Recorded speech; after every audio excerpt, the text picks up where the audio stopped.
야무지게 건강을 챙겨드리는 건강도담입니다. 시청하시기 전 구독과 좋아요는 큰 힘이 됩니다. 원전 식품으로도 알려져 있는 계란은 단백질이 풍부해 단백질 섭취가 부족한 노년층들이 자주 찾는 식품인데요.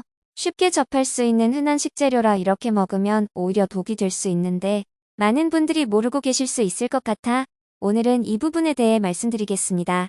일반적으로 달걀을 삶은 계란 혹은 계란 후라이로 많이 섭취하고 있습니다.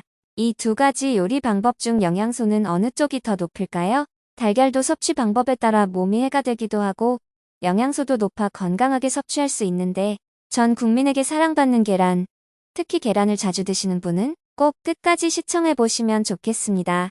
헬스를 열심히 하시는 분은 하루에 8개 이상을 먹기도 하던데 여러분은 하루에 계란을 몇 개 정도 섭취하시나요? 중장년층들 중에서 달걀의 콜레스테롤 때문에 아예 안 먹거나 먹어도 노른자는 안 먹는 분이 많습니다. 그렇다면 고지혈증이 있는 분들이나 콜레스테롤 수치가 걱정되는 사람들은 정말 계란 노른자를 먹으면 안 되는 걸까요? 한식품연구소의 발표에 따르면 계란 노른자 하나에 약 180에서 230mg의 콜레스테롤이 들어있다고 합니다. 하루 콜레스테롤 권장 섭취량은 약 300mg 이하입니다. 그래서 콜레스테롤 수치가 걱정되시는 분들이 계란 노른자를 꺼리게 된 것 같습니다. 그럼 계란 노른자를 많이 먹으면 우리 몸속의 콜레스테롤 수치가 많이 높아질까요? 이를 한 건강연구소에서 실험한 결과가 있습니다. 달걀 섭취에 따른 콜레스테롤 수치 변화를 살펴보았습니다. 성인 5명에게 일주일간 삶은 계란 노른자만 하루에 2개씩 섭취하게 했습니다. 실험의 결과는 참여한 성인 모두 콜레스테롤 수치가 계란 노른자를 먹기 전보다 오히려 낮아졌다는 것입니다. 이게 무슨 일인지 궁금하시죠? 그 이유는 계란 노른자에는 콜레스테롤 이외에도 콜레스테롤의 체내 흡수를 억제하는 레시틴도 있습니다. 또한 단백질, 철, 비타민, 불포화, 지방 등 우리 몸에 유익한 여러 가지 성분들이 포함되어 있기 때문입니다. 핵심은 계란 노른자에 들어있는 레시틴이었습니다. 그리고 계란 노른자의 콜레스테롤은 우리 체내의 나쁜 지방을 밖으로 배출시키는 데 도움을 주기도 합니다. 이를 통해 많은 전문가들이 계란이 고혈과 등 각종 혈관 질환을 40% 이상 감소시키는 역할이 있다고 강조했습니다. 그러나 과유불급이란 말이 있죠. 전문가들은 콜레스테롤 수치가 높으신 분들은 하루에 삶은 계란 2개까지는 괜찮다고 하니 참고 부탁드립니다. 계란을 제일 간편하게 먹는 방법은 계란 후라이와 삶은 계란인데요. 둘 중 어느 요리 방법이 영양소가 더 높을까요? 각각의 성분을 분석해본 결과가 있는데요. 계란 후라이와 삶은 계란은 지방과 열량에서 큰 차이가 났습니다.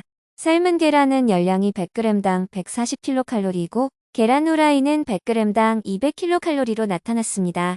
지방 함량의 경우 삶은 계란은 85g, 계란 후라이는 13g으로 나타났습니다. 계란 후라이의 수치가 높은 이유는 계란 프라이할 때 사용하는 기름 때문입니다. 열량과 지방을 살펴보았는데요. 제일 중요한 단백질의 경우 어디가 더 높을까요?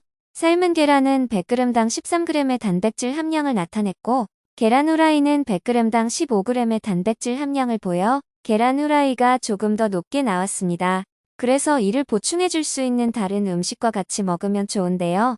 최근 영국 영양학회에서 계란과 관련된 한 연구 결과를 발표했습니다. 연구팀은 3가지 종류의 샐러드를 준비했습니다.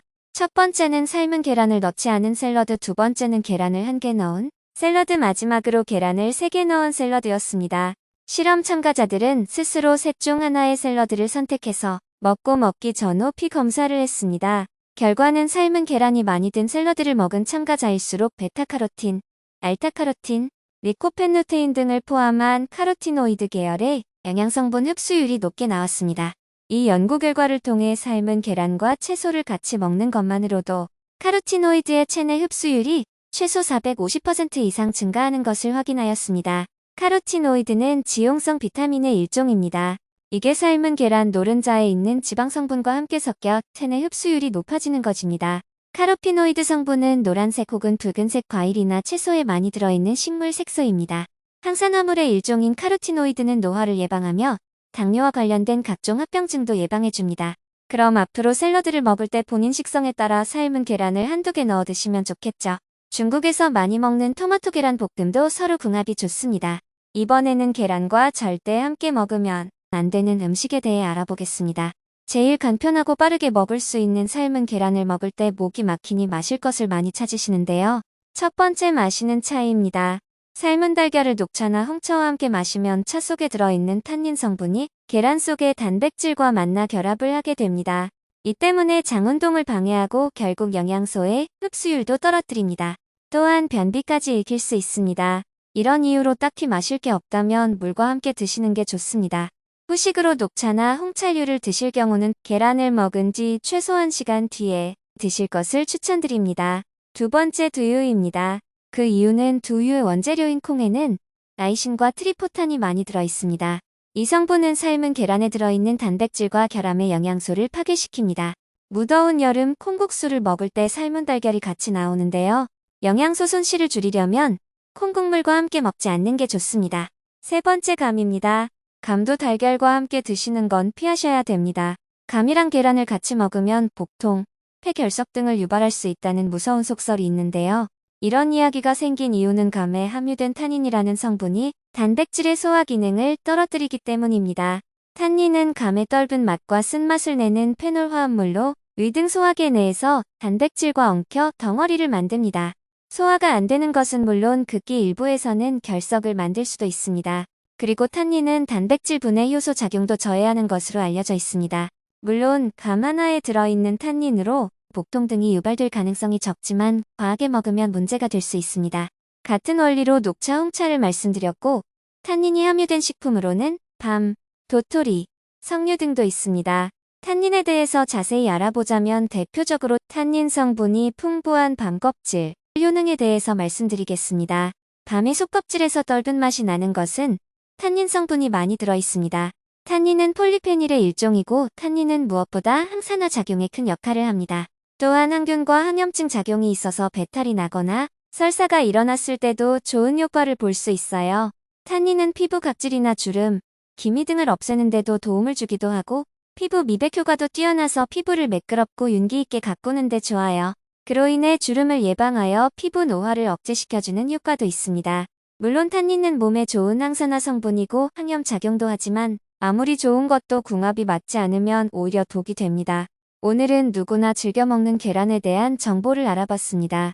계란은 잘만 먹으면 노년 건강에 정말 큰 도움이 되는 식품입니다. 그런데 잘못 만나면 오히려 독이 될 수 있는 점도 꼭 주의 부탁드립니다. 건강한 식습관을 통해 각종 질병으로부터 자유로운 여러분의 삶이 되시기에 진심으로 응원드리겠습니다. 긴 영상 끝까지 시청해주셔서 정말 감사합니다. 오늘도 야무진 건강한 하루 되세요. 정말 감사합니다.